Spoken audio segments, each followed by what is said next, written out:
el concepto de familia está bastante modificado hoy en día. El concepto de familia es distinto a lo que nosotros conocíamos hace unos 20 años atrás, 30 años atrás. El concepto de la familia está avanzando, digamos, hacia otras perspectivas, hay otras realidades. Y también nosotros, como cristianos, como hijos de Dios, debemos de pensar y debemos de ver que el hogar para nuestros hijos, para los sean niños, adolescentes o jóvenes, tiene que ser un lugar agradable. Y digo el lugar más agradable del mundo. Debe haber un atractivo mayor. Los niños, por su propia naturaleza, son más sensibles y amorosos. Y en ese sentido es muy fácil contentarlos. Sabemos que a veces decimos a un niño se le puede dar un dulce y queda contento. No se han dado cuenta de eso. Dice uno le da un dulce y se quedan tranquilos los niños. Pero también podemos hacerlo los más infelices del mundo. Miren qué fuerte. Podemos hacer de los niños los más felices y también los más infelices del mundo.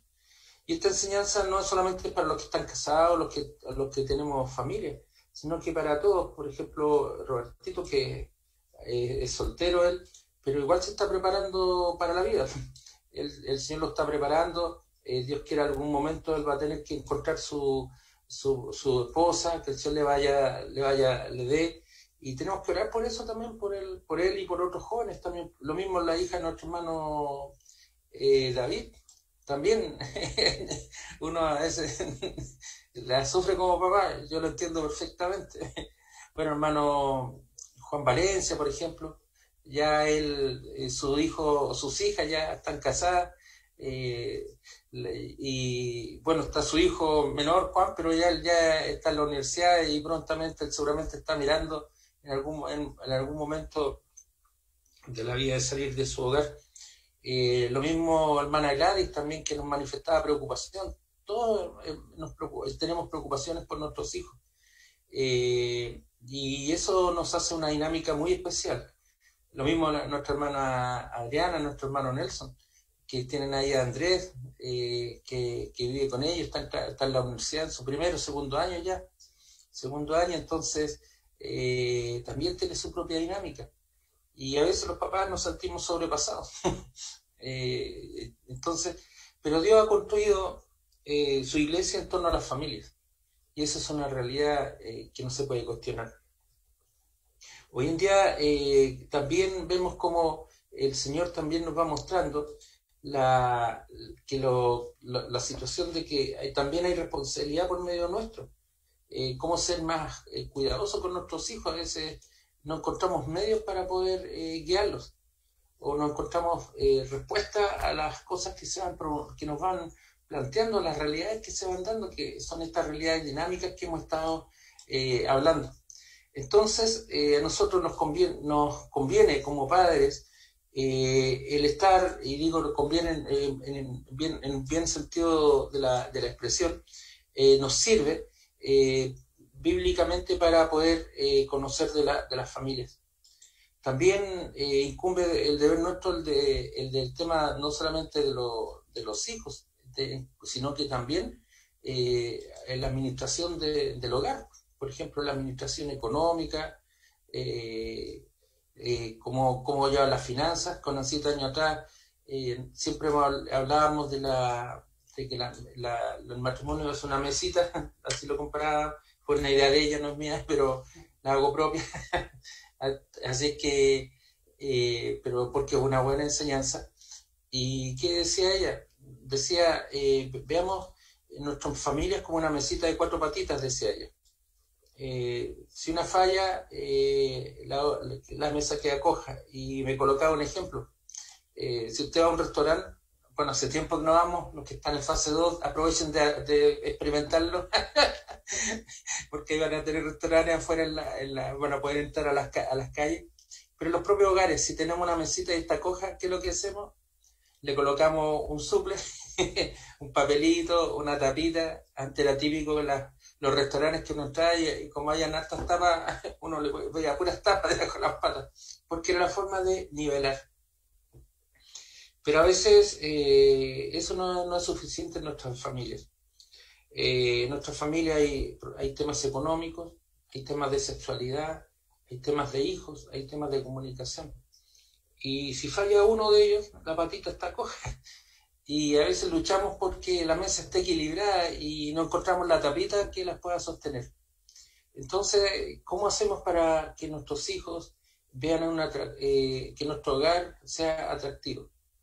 Y esto tiene consecuencias mucho más importantes que incluso que adquirir bienes y tener dinero. En la vida personal he visto muchas personas con mucho dinero y son infelices. Son infelices porque su vida se ha derivado al tener y no dar gracias a quien es el dueño de las cosas. Y la iglesia también, o la palabra mejor dicho, nos enseña que debe haber un hogar que debe haber alegría y deben de darse valores eternos, permanentes. ¿Ya? Así mantendremos el sentimiento espiritual y el calor familiar que debe conservarse en el corazón de los hijos. O sea, nosotros como padres somos responsables de nuestros hijos, de llevar esa felicidad. Y ahí yo quiero hacer un alcance. Muchas veces las personas decimos, mi responsabilidad, o sea, yo porque te amo, porque te amo sigo contigo, porque soy feliz, sigo contigo para que seamos tú, para que yo sea feliz. Y la verdad las cosas es que cuando uno se mira debe pensar en una responsabilidad mayor, porque honro al Señor, mantengo mi matrimonio adelante, porque honro al Señor, amo a mi esposa, porque amo al Señor, amo a mi esposo, amo a mis padres. Así que llamo a mis hijos. Y en este sentido, habrá consuelo, habrá gozo, habrá bendición para cada uno de nosotros. Es bueno pensar que que los padres y la madre que hayan en sus hijos la felicidad de comunicar a otros el Evangelio. Es bueno cuando los padres vemos, cuando ya somos mayores, podemos ver que la enseñanza de los hijos permanece. No hay cosa más triste cuando la enseñanza que uno le ha dado a los hijos se desvanece. Y esto nos llama a mucha reflexión, nos llama, perdón, nos llama a una situación en la cual nosotros tengamos que reflexionar y pensar qué es lo que corresponde para nuestra familia, nuestros hijos. Y en este punto yo quisiera también que pensáramos cómo nosotros como familia estamos influyendo en la sociedad. Y yo no estoy hablando de política, no es política, es influir. La palabra, las personas tenemos una tendencia a todo a centrarlo. Hablamos de economía como si fuera lo único que interesa en la vida de una sociedad. Hablamos de felicidad como si todos fueran solamente ir a conciertos o cantar. Entonces, o hablamos de influir en una sociedad como si todo fuera política, y eso no es así. Hay muy distintas maneras que tenemos de influir. Entonces, la familia tiene que ser un elemento que impacte también en la sociedad, que impacte primeramente ¿dónde? En el reino de Dios, en la iglesia, pero también tiene que impactar en la sociedad, porque estamos enviando jóvenes, estamos enviando familias al trabajo, al estudio, a formar familias a la sociedad. Entonces, debemos de pensar cómo nosotros vamos a influir como familia en nuestro vecindario en el cual vivimos. Miren qué interesante. ¿Influimos en el vecindario? Claro que sí. Eso le llamamos nosotros testimonio, en otras palabras. Le llamamos así testimonio. Y nosotros tenemos que ver cómo dentro de este esquema que estamos planteando de familia, de construir día a día el reino, de vivir y trabajar, no construir, sino trabajar día a día en el reino de Dios, si vamos a la iglesia y en este reino. Es así que también muchas veces nosotros también tenemos sentimientos de culpa, también surgen sentimientos de culpa.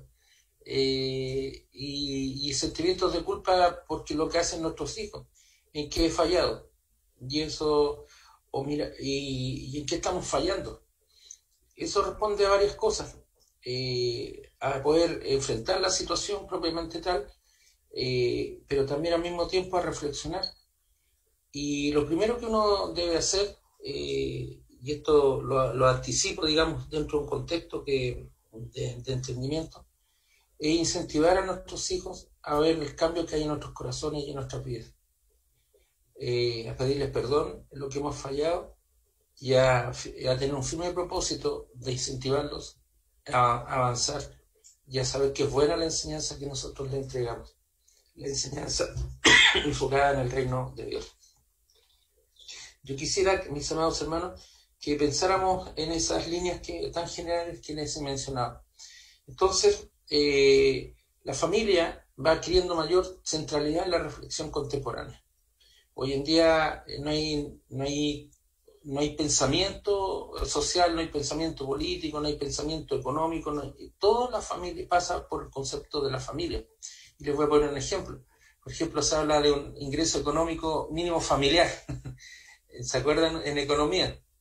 La Constitución, a propósito de constituciones, habla que la familia es el núcleo fundamental de la sociedad. En la iglesia hablamos de la familia, de la necesidad de la familia, el cuidado de los hijos.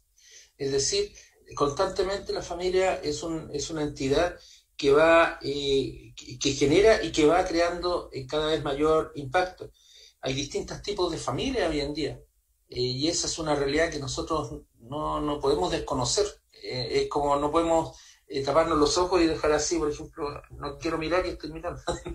Dígalo, me tapo los ojos y no quiero mirar y estoy mirando. Pero hay distintas realidades y en todas ellas nosotros tenemos que saber tener una respuesta bíblica, servir de apoyo y sobre todas las cosas nosotros como iglesia también traspasar esos valores del reino de Dios. No estoy diciendo con esto que todas las cosas que ocurren en el mundo son buenas, estoy diciendo realidades simplemente, cómo las vamos abordando, ¿ya? Y eso es un tema que podríamos ir anotando. A mí se me ocurren estas tres que les he mencionado, pero también hay un principio que nosotros debemos de tener siempre presente. Para que haya una sociedad sana, deben tener familias sanas. En una sociedad decadente de los valores para la familia, esa es una realidad. O sea, hay muchas reglas, proyectos de ley que atentan en contra de la familia, en contra de los valores básicos de la familia. Y la verdad las cosas, también como dosis de verdad, podríamos decir que hay un gran fracaso en el torno al concepto de familia. La sociedad nos ayuda a dar una respuesta a ella. Cada uno hace lo que quiere, cada uno piensa lo que quiere y los marcos morales o éticos ya están bastante alejados. Entonces, ¿cuál es la respuesta? Es decir, bueno, que se haga lo que se quiera hacer, se hace lo que se tenga que hacer, y bajamos la guardia y da lo mismo. Son preguntas que importan bastante, pero antes de dar una respuesta a ello, en cuanto a lo que he planteado, es necesario en este planteamiento de mutua incidencia entre la sociedad y la familia, partir de un principio o de una premisa básica. La Iglesia es experta en humanidad y conocedora del plan divino para la vida de los hombres. ¿O no acaso nosotros no hablamos de la vida eterna? ¿Acaso nosotros no enseñamos de los valores de distinto tipo, de respetar, de obediencia, de santidad? Somos nosotros, a través de la palabra del Señor, los expertos. Miren lo que le estoy diciendo. ¿Alguien le haya dicho eso? Yo quedé sorprendido cuando escuché eso. La Iglesia es experta en la humanidad, porque la conoce, porque ve las miserias del mundo, y sabe lo que ocurre, y sabe dónde va, y sabe dónde va corriendo. Pero también conocemos de la misericordia de Dios. ¿Qué mejor que nosotros conocemos la misericordia de Dios? ¿Se recuerdan Juan 3? Nicodemo, es necesario que nazcas de nuevo. A Nicodemo le dijo el Señor Jesucristo. Entonces la Iglesia, en esa experticia, en ese conocimiento profundo de la humanidad, y también conocer el plan divino.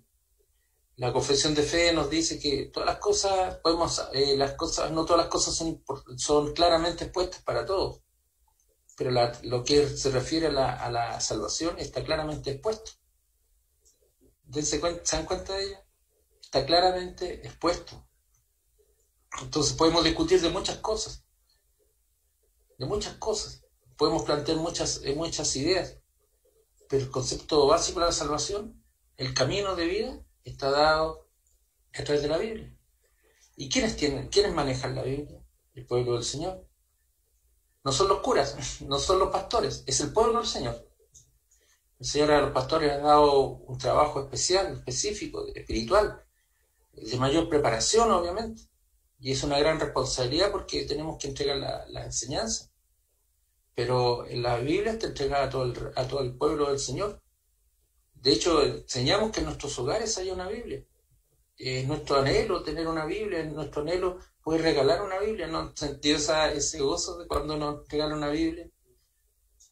Entonces, la Iglesia tiene una responsabilidad y un llamado para proclamar el reino de Dios, proclamar el camino cristiano de la vida matrimonial y la familia. ¿Y quiénes deben dar respuesta? Si yo tengo un problema legal, voy donde un abogado, ¿no es cierto? Puede que lo solucione yo mismo, pero si me va mal, bueno, tendré que asumir las consecuencias. Y si tengo un problema de cañería, no, yo ya pasé por esa experiencia de dármelas de gaffiter y al final terminamos inundados. Mi señora, ustedes nunca más me ha permitido reparar nada porque dejó las cosas peores. O cuando hay que arreglar la electricidad. Tampoco he sido capaz de arreglar, entonces, o en la iglesia, entonces uno va aprendiendo. Y decimos, ya, llamemos al que sabe, al que conoce. Entonces aquí la iglesia es la llamada a responder estas preguntas de la sociedad. Significa esto que la Biblia es muy práctica. Ante la decadencia de valores y la multitud de hijos que desertan de la fe bíblica, hemos escuchado eso. ¿No les parece conocido ese tema? Hay hermanos que han planteado esto en las reuniones de oración. Mi hijo está desertando de la fe, dicen. Mi hija no quiere saber nada de la iglesia. Entonces, ¿qué respuesta podemos dar? Es una realidad muy fuerte. ¿Cuál es la responsabilidad? ¿Es la culpable la iglesia? No estoy en esa búsqueda. ¿Es culpable el padre? No estoy en esa búsqueda. Simplemente quiero plantearles que a través de la palabra del Señor tenemos un gran desafío, un desafío mayor, distinto antes. Antes, cuando nosotros éramos mayores, vibrábamos. Hoy en día muchos jóvenes no vibran con la iglesia. ¿Ya? Antiguamente el matrimonio era entre un hombre y una mujer y nadie discutía eso, nadie pensaba. Y era un deseo, un anhelo casarse. Hoy en día las personas no, prefiero convivir, así dicen, o dicen los jóvenes. Prefiero convivir. No estoy juzgando a nadie, por favor, no piensen eso. Simplemente estoy planteando realidades. No tiene que haber dos papás, dos mamás, porque y hacen levantarse a la iglesia como un enemigo o retrógrada. Ayer hablábamos en la reunión con los hermanos de la Comisión Teológica, de que la iglesia se ve como retrógrada. Hay ataques para la iglesia. No me recuerdo, en Argentina están no al conservadurismo, o sea, no, pero son roles que nos colocan y que nosotros los vamos, que nos están colocando y nos están enfocando. Pero la reflexión no tiene que ser en ir cada vez apretándose más, sino que la reflexión tiene que ir enfocada en otras cosas. ¿En qué cosas, por ejemplo? En que el matrimonio no es un estado de egoísmo de a dos, o de tres, o de cuatro, o me caso con mi perro, me caso con mi gata, porque me gusta, porque con ella encuentro la felicidad, o me caso conmigo mismo. El otro día leía que una mujer se haya casado consigo misma. Y el matrimonio no es un estado de egoísmo, es el llamado de una unión entre dos personas adultas. Antipedofilia, es decir, entre un hombre y una mujer. Antipoligamia, no muchas mujeres, no muchos hombres, sino un hombre y una mujer, uno y uno. Y también es una unión anti-homosexual. ¿Por qué? Porque el amor verdadero es el amor transformante del Señor. Yo no estoy diciendo a mis hermanos salgan con una ametralladora y disparen, no, simplemente superemos los egoísmos. No es temporal, como Hermanacita muy bien dice, no es un tiempo de ahora, no es un tiempo que va a durar, casémonos por un año y vamos viendo cómo van las cosas. Hoy en día existen tendencias, influencias extrañas, hostiles, destructoras de hogares. Hoy en día, cuando vemos el movimiento feminista, de las tesis, por ejemplo, ustedes saben que son estudios, son grupos de estudio a través que se van dando de una autora argentina, no me recuerdo en este momento, que hablaba precisamente del Estado destructor, la policía destructora, el gobierno destructor, todas las estructuras sociales presionan para destruir la mujer, y la Biblia nos dice otra cosa. Estas posturas que se ven como divertidas en algún momento o como novedosas y que sustentaban a la sociedad, ya no nos alientan, ya no están, ni nos protegen. Antiguamente sabíamos que teníamos el matrimonio entre un hombre y una mujer, que había un orden, cosas que mejorar, por supuesto. Yo no estoy en pleno desacuerdo contra la violencia contra la mujer. Creo que la Biblia honra a la mujer, honra el matrimonio, no es destructivo, pero el hogar cristiano tiene que florecer en un campo de mala hierba. Estamos floreciendo en un campo de mala hierba. Entonces nuestra tarea es incrementar los conceptos bíblicos, nuestra resistencia, nuestra fortaleza, y vivir en la familia. Tenemos que aprender también a ver que surja una belleza especial y notable en cada uno de los miembros de los hogares cristianos. Quizás no podamos reencantar como era antes, que las multitudes que uno veía, pero es necesario enfocar el problema desde otro punto de vista. Tenemos que entregar armas a la juventud, a los que vienen detrás de nosotros, elementos de fortaleza, de juicio. Y esto no significa, mis amados hermanos, una lucha o una batalla con las personas, sino que consiste precisamente en mostrar cómo la familia es una institución divina, amenazada, como hemos dicho, por muchos aspectos, desde afuera por las inercias sociales y las corrientes ideológicas, que no necesariamente tienen una concepción sana. Entonces, es una forma urgente que tenemos los matrimonios para ahondar las características que hemos recibido, el don recibido. El matrimonio es un don. Situando y entendiendo el amor filial, el amor ágape, el amor conyugal. El amor conyugal no solamente la sexualidad, es mucho más que eso. Las personas no se casan para tener sexo, se casan para formar familia. No me caso porque con esto voy a ser feliz. Me siento feliz, pero no me cabe la menor duda, pero no me caso o me voy a casar para yo ser feliz, porque en el minuto en que encuentre otra fuente de felicidad voy a botar mi matrimonio. Es entender la gracia de Dios obrando en mi vida. ¿Cómo puedo yo, como esposo, como esposa, honrar el nombre del Señor? Ayer el hermano, los que estuvieron en la noche, me reía mucho, pero decía él, todos los días voy a las 7 tazas, decía él. Me reí mucho. No sé los que pudieron escucharlo.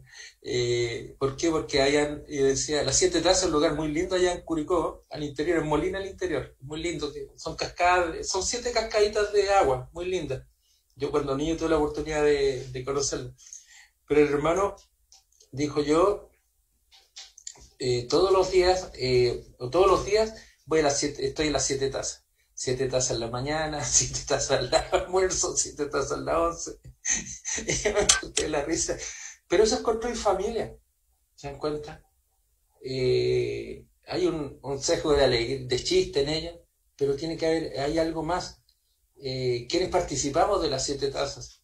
¿Es solamente mi esposa la que disfruta las 7 tazas? ¿O también los varones? ¿O también los hijos? ¿Disfrutamos las 7 tazas? Estoy hablando de las 7 tazas del hermano. Eso. Así que pensemos un poquito. Así nuestro Dios es un Dios que se preocupa de la familia, porque es un Dios de familia. No es propiedad de una nación, no es propiedad de un hombre, o no es propiedad del Papa, por poner un nombre. Dios no está en las manos del Papa como pretenden algunos. Dios no es propiedad de la nación judía. Dios ha llamado a los gentiles, a los no judíos, a griegos, a judíos y a no judíos. Nos ha llamado a vivir en la familia de Dios. De hecho, nosotros hablamos, por ejemplo, de Dios Padre, Dios Hijo, Dios Espíritu Santo. El Señor Jesucristo en hebreo nos dice que nos llama hermanos y no se avergüenza de llamarnos hermanos. El Señor Jesús no siente vergüenza de vernos como hermanos. ¿Usted ha tenido algún hermano que le da vergüenza? Cuidado con mejor no me respondan nada. Hay familias que a veces, yo no lo puedo ver esto. No, ojalá que nunca me tope con él.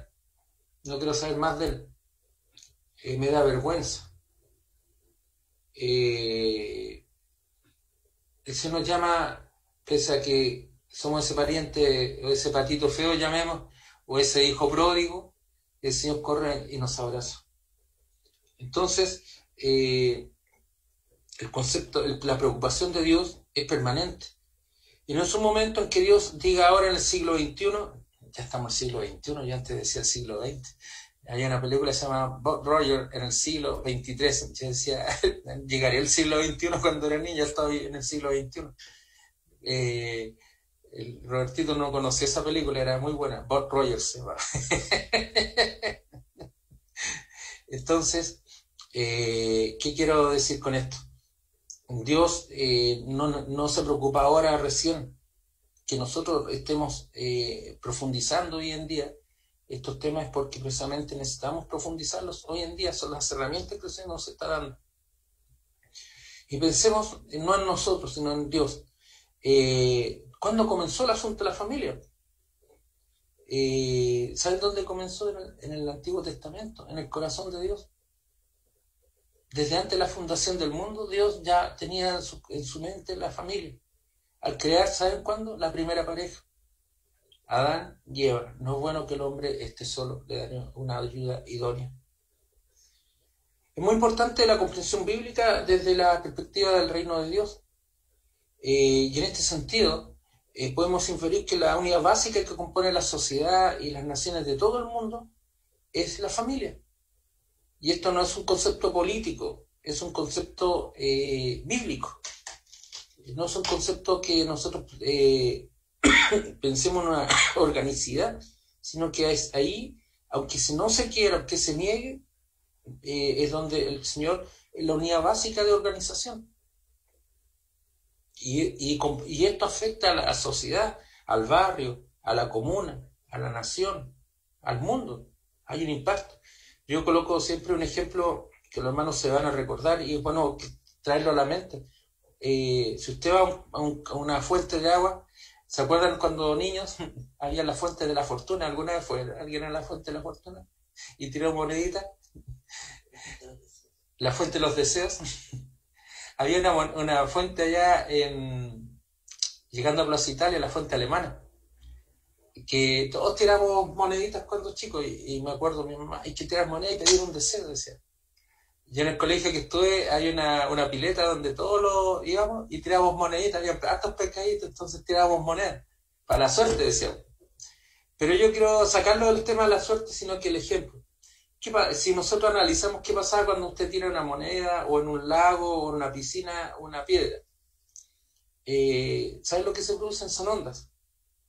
Y ahí el hermano Juan Valencia me confirmará o me desmentirá, las ondas son infinitas. Uno tira en una fuente, en un estanque, una moneda, una piedra, y se producen círculos. Son verdaderos círculos. Eso se llaman ondas. Y las ondas son infinitas. Lo que pasa es que hay algunas que podemos percibir, pero otras que no. Entonces, ¿qué quiero decir con esto?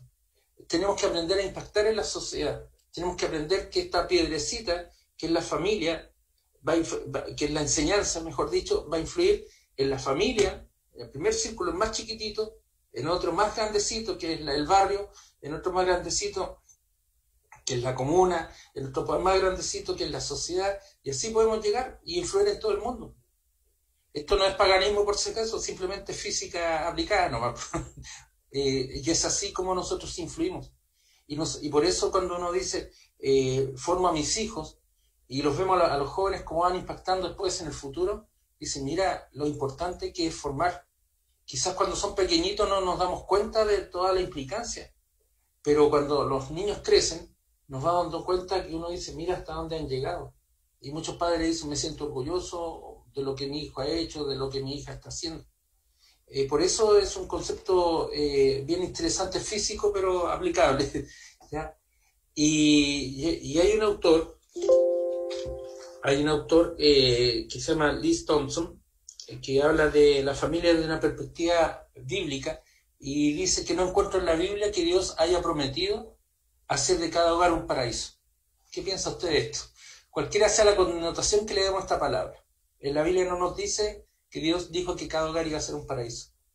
Y este autor, Thompson, dice, lo que sí encuentro es la intención del Creador de poner al ser humano en una red de relaciones familiares, a fin de que pueda desarrollar todo su potencial, en donde el hombre sea más hombre y la mujer más mujer, en donde los hijos crezcan amados y valorados, en donde todos sean cada vez más humanos para el beneficio propio de los demás. Esa es la voluntad revelada de Dios para el hogar, y con ella comprometió el poder de su palabra y de su espíritu. Miren qué interesante. Siempre soñamos con que nuestro hogar sea un paraíso. Ahí lo dejé, estoy pensando, la idea. ¿No ha pensado usted que en mi hogar iba a ser un paraíso? O cuando los varones somos... Robertito, te la oreja, esta parte está censurada. Ya es. Cuando los varones insultamos a nuestro hogar y nuestra esposa nos dicen, yo pensé que iba a ser distinto. A mí por lo menos me han contado. Entonces, y uno mismo también dice, bueno, yo también pensé lo mismo que tú. Pero Dios, ¿qué no que nos dice? No nos dice que no vamos a tener problemas. No nos dice que vamos a tener dificultades matrimoniales.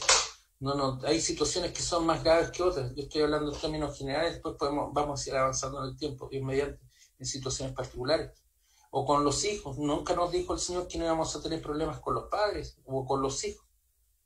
Pero lo que sí el Señor nos da es que nos enseña su voluntad para poder enfrentar esos problemas, para que nos podamos desarrollar como padres, como hijos, como hijas, como mamás, y donde podamos dar las condiciones para que nuestros hijos sean amados y valorados. Y de esta manera poder impactar, como hemos dicho antes, en el reino de Dios.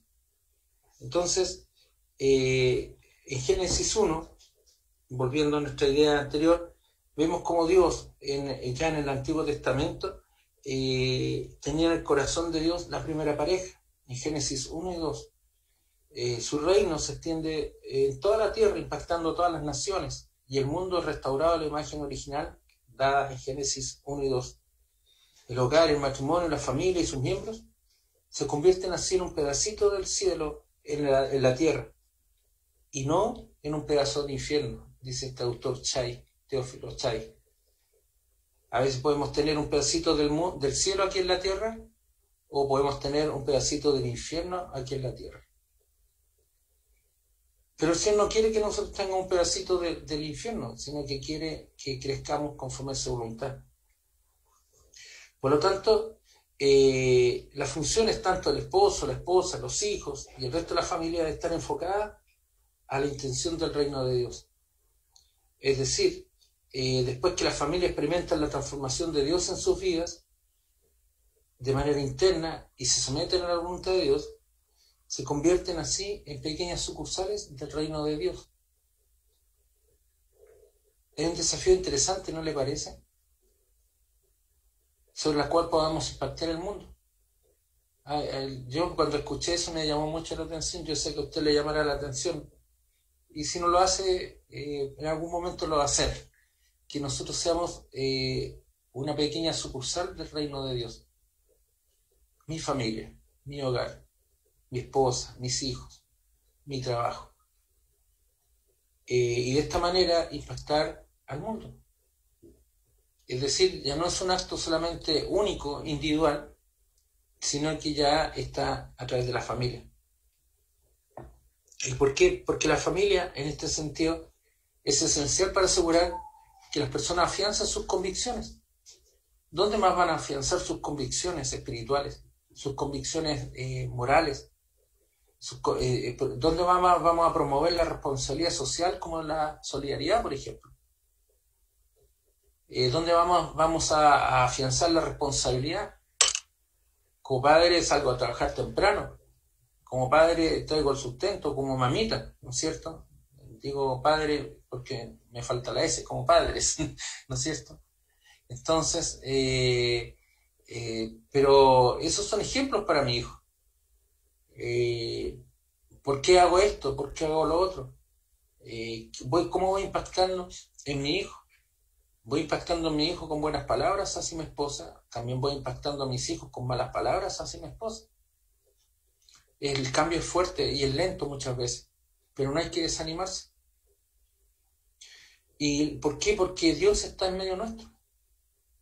Y eso es la forma como Dios inicia la creación y continúa esta recreación es maravillosa.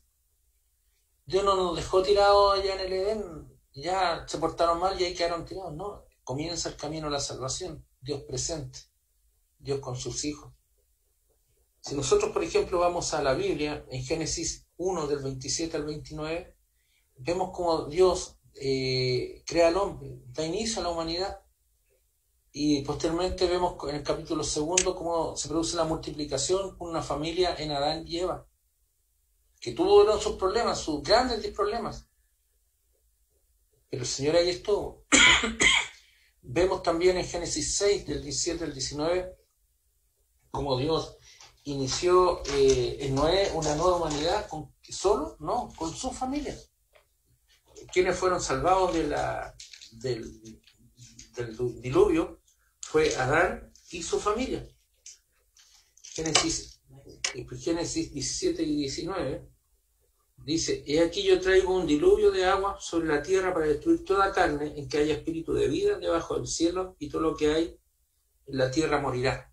Y el 19 y el 18 dice: mas estableceré mi pacto contigo, y entrarás en el arca tú, tus hijos y tu mujer, y las mujeres de tus hijos contigo. Y todo lo que vive, toda carne, 2 de cada especie meterás en el arca, para que tengan vida contigo, macho y hembra serán. Y así, bueno, el 22 dice: y así hizo Noé, conforme a todo lo que Dios le mandó. En el capítulo 1, 26, que delante les mencioné, 26, 27 y 28. Entonces dijo Dios, esto fue el último día de trabajo del Señor: hagamos al hombre a nuestra imagen, conforme a nuestra semejanza, y señoree los peces del mar, y las aves de los cielos, y las bestias en todas las tierras, y en todo animal que arrastra sobre la tierra. Y creó Dios al hombre a su imagen, a imagen de Dios lo creó, varón y hembra los creó. Y los bendijo Dios, y les dijo: fructificad y multiplicaos, llenad la tierra, sojuzgadla y señoread en los peces del mar, en las aves de los cielos, y en todas las bestias que se mueven sobre la tierra. Se dan cuenta como Dios, el plan divino de Dios, la familia, ya estaba en la misma creación, en Génesis, en el capítulo 1, fíjense, de la Biblia. el hermano Antonio Poblete la semana pasada nos predicaba sobre el capítulo 1. Piensen ustedes, ya en el capítulo 1, el primer libro de la Biblia, el Señor nos habla de la familia. Es importante para Él. En Génesis 6, 17 al 19, como hemos leído, Noé estableció en el diluvio, Dios en el castigo hacia el mundo, estableció una nueva humanidad, creó una nueva humanidad con la familia de Noé. Y eran todos lindos de la familia de Noé, ¿no? Como decía alguien por ahí, no fue por lindo que lo salvó, ¿no es cierto? Sino que por misericordia, ¿ya? Dios llama a Abraham para extender su reino sobre la tierra, ¿con quién? Con su familia. Veamos Génesis 12, del 1 al 7. Pero había dicho Dios a Abraham, vete de tu tierra, de tu parentela, a la casa de tu padre, a la tierra que te mostraré. Y escuchen el 2, y haré de ti una nación grande, y te bendeciré y engrandeceré tu nombre, y serás bendición. Bendeciré a los que te bendijeren, a los que te maldijeren, y serás bendición, serán benditas en ti todas las familias de la tierra. Y fue Abraham como Jehová le había dicho, y Lot fue con él. Y Abraham tenía 75 años. Miren, 75 años. Era un hombre ya entrando en la cuarta edad, como decía un hermano anoche. Ya en la primera edad. La cuarta edad ya. Ya la cuarta edad, los 75 años. Ahí Dios le dijo a Abraham que iniciara un proceso, un cambio radical en su vida. Pero fue solo, ¿no? Fue con su esposa. Ven el versículo 5, 12:5. Tomó pues, de Génesis, tomó pues Abraham a Sarai su mujer, y a Lot, hijo de su hermano, y todos sus bienes que había ganado, y las personas que habían adquirido en Aram, y salieron para ir a tierra de Canaán, y a tierra de Canaán llegaron. Y pasó Abraham por aquella tierra hasta el lugar de Siquén, hasta el encino de Moré, y el cananeo estaba entonces en la tierra. Y apareció Jehová a Abraham y le dijo, a tu descendencia daré esta tierra, y edificó allí un altar a Jehová que le había aparecido. ¿Se dan cuenta? Fue Abraham solo, ¿no? Fue con su esposa. Fue con su esposa, con Sarai, a cumplir el plan divino, el mandato divino, 75 años. Permiso. Estoy tomando poleo porque me da tos. Propóleo. Entonces, vean en Génesis 12, el 35 al 38. Éxodo, veamos Éxodo 12, del 35 al 38. ¿Qué dice el 35? Dice, y hicieron los hijos de Moisés conforme al mandamiento, pidiendo a los egipcios alhajas de plata y oro y vestidos. Y Jehová dio gracia al pueblo delante de los egipcios, y le dieron cuanto pedían, así despojaron a los egipcios. Y el 37 dice lo siguiente. Partieron, Éxodo 12, del 35 al 38. Partieron los hijos de Israel de Ramasés a Sucot, con 600,000 hombres de a pie, sin contar los niños. Fueron hombres y mujeres y niños. También subió con ellos grande multitud de toda clase de gente, y ovejas y muchísimo ganado. Quedan 8 minutos. Voy a mencionar las citas bíblicas, ahora sin leerlas, pero después ustedes lo buscan. Y Dios da un cumplimiento, un pacto a través de la familia, a través de los padres, para las siguientes generaciones. Esto en el libro de Éxodo y en Deuteronomio. Vean Deuteronomio 6, del 6 al 12. Enseñarás a tus hijos y a los hijos de tus hijos, a tus hijos y a los hijos de tus hijos. ¿Se dan cuenta? No es el hombre solo, sino que es Dios influyendo a través de la familia. Y en el periodo de la conquista, cuando los líderes prometían fidelidad a Yahvé, incluían a sus familias. Esta frase es hermosa, Josué 24, del 14 al 15. Yo y mi hogar serviremos a Jehová. Un hermano Manuel, años atrás, me regaló un cuadrito que decía, y ahí está siempre en mi puerta, recordándonos todos los días, yo y mi hogar serviremos a Jehová. Veamos Salmo 96, del 7 al 10, que dice, tributad a Jehová, oh familias de los pueblos, dad a Jehová la gloria y el poder, dad a Jehová las honras debido a su nombre. temed delante de él toda la tierra.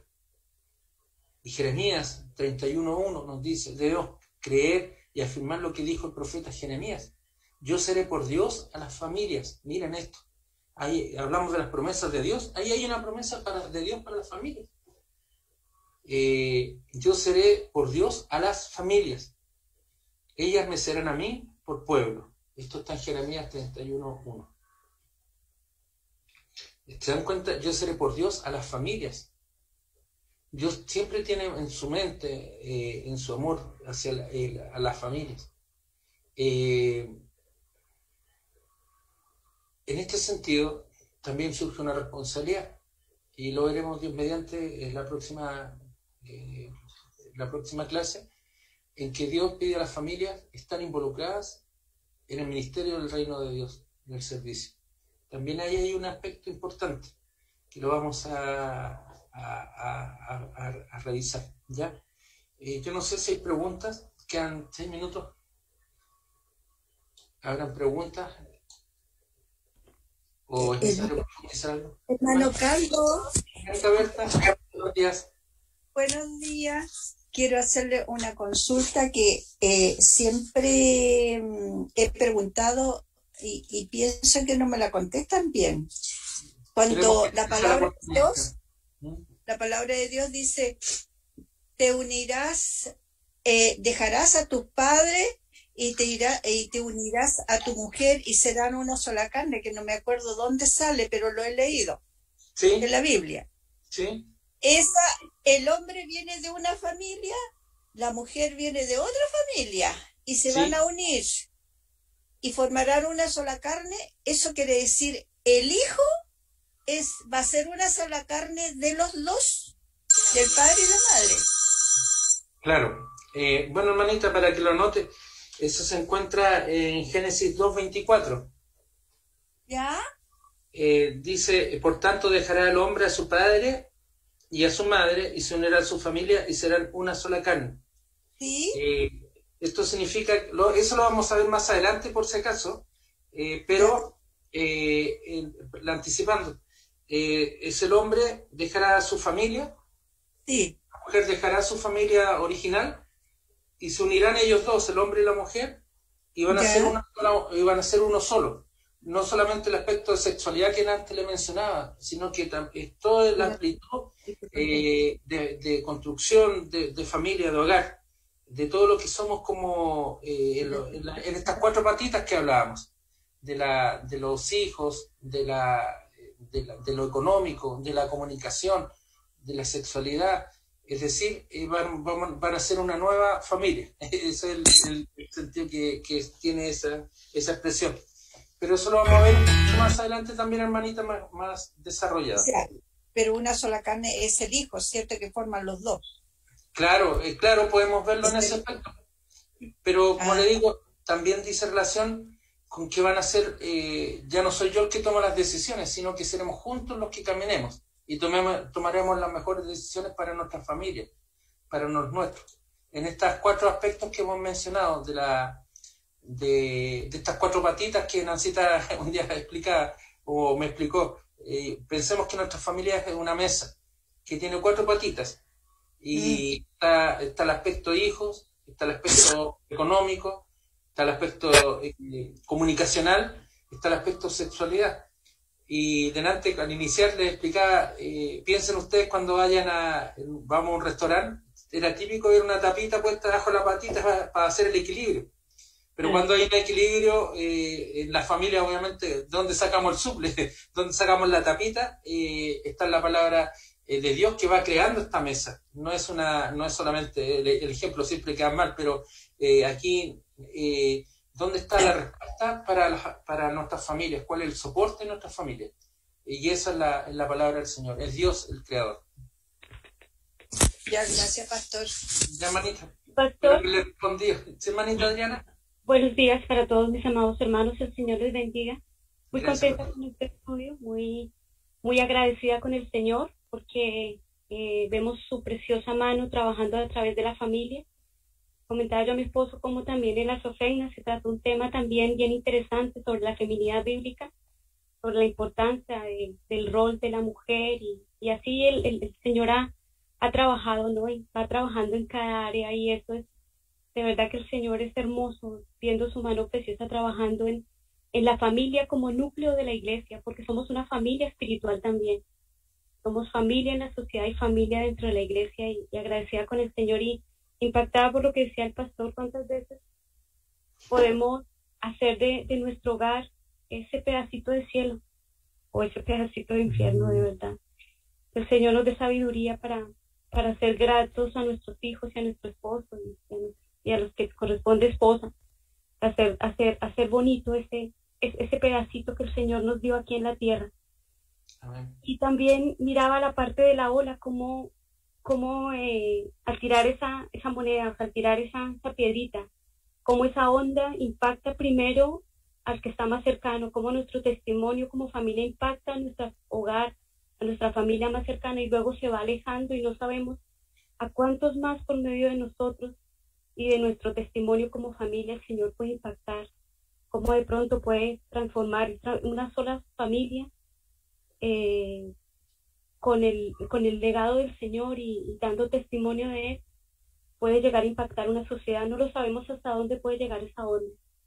Agradecida con el Señor por su enseñanza, por haber utilizado al pastor y pues no, seguir adelante. Muchas gracias, pastor. Dios le bendiga. Y mi esposito también quiere hacer un apunte pequeño. Sí, gracias. Buenos días a todos mis hermanos. Un alcance que me llamó la atención ahí, que hoy en día se escucha mucho en las universidades, en el humanismo, se enseña mucho en los colegios actualmente. Y se dice, está la frase esta, que la familia es una construcción social. Entonces, la actualidad, el humanismo ha invertido el orden de este día. Porque en realidad la sociedad es una construcción familiar. Y ese es el orden que Dios ha establecido, que la sociedad se construya por medio de la familia, y no al revés. No es la sociedad la que construye la idea familiar, sino al revés. Entonces, para que la iglesia como iglesia podamos rescatar ese orden que Dios estableció para formar una sociedad a partir de los conceptos familiares que la Biblia establece. Amén. Amén. Gracias, hermano Nelson. Muy cierto eso, y hermana Adriana y hermana Berta por las preguntas. Efectivamente, el orden es Dios creador, no es la sociedad creadora. Bueno, y el hecho que sea la sociedad, cuando el humanismo dice que la sociedad es la constructora efectiva de la familia, o la familia nace solamente de la visión humanista, de la visión del hombre, tenemos las cosas que vamos teniendo, obviamente, y las ideologías que van influyendo y que son cambiantes. La palabra de Dios es la única que no cambia. Por lo tanto, es nuestra verdad, es la verdad. Y es seguridad. Donde hay verdad, hay seguridad. Y si en este caso no es ambigua, Dios no cambia de opiniones, no está, hoy día amanecí de mal genio. Como decimos, a veces me levanté con el pie izquierdo, ¿ya? Diciendo como que echando la culpa al pie, no es cierto, nada que ver, pero lo hacemos. Hoy día me levanté con el pie izquierdo, como echando la culpa que me levanté atravesado, enojado, no me hablo. No, nada que ver todas esas cosas. Dios no se levanta así. El profeta Elías, recuerden ustedes, Dios no se queda dormido, no anda de viaje, no se olvida de nosotros, ¿no? Siempre está presente en nuestras vidas. Por lo tanto, nosotros tenemos que aprender y gracias, hermano, por recordarnos ese principio de que solamente el Señor es el creador y no la sociedad. Nosotros somos, y en este orden de desarrollo de las cosas, podemos nosotros entender cómo Dios va influyendo en la familia, va influyendo, impactando en esa onda, que les vuelvo a insistir, es un concepto físico que es infinita. No la vamos a ver a dónde termina, pero es infinita. Siempre me gusta mencionar a mí, los hermanos saben, Primera Reyes 18:27. Grítate en voz alta, le decía el profeta Elías, burlándose de ellos, de los baalistas. Porque Dios quizás está meditando, o tiene algún trabajo, o va de camino, tal vez duerme, y hay que despertarle. A Dios no hay que despertarle, Dios no está de camino, Dios está con nosotros, Dios no está meditando y se olvidó de nosotros. ¿Ya? Que para el Señor sea la honra y la gloria, hermano. Es la hora de concluir. Damos gracias. Le dije al hermano, voy a acusar al hermano David. Le dije, David sabe 10 minutos. Pero bueno, hermano, avisarnos para que siempre, como lo hacemos en la iglesia, para que los que somos buenos para hablar, como en mi caso, paremos a tiempo, ¿ya? Oremos. Bueno, le entrego al hermano David que vea la continuación. Que se nos bendiga, amados hermanos. Perdón. No se preocupe, mi pastor. Como usted me ha dicho, bueno, la idea de escribir ahí cuando queda poco para ir avisando, y también es importante salir de nuestras dudas y seguir aprendiendo. Pero si quiere orar, ore nomás, mi pastor.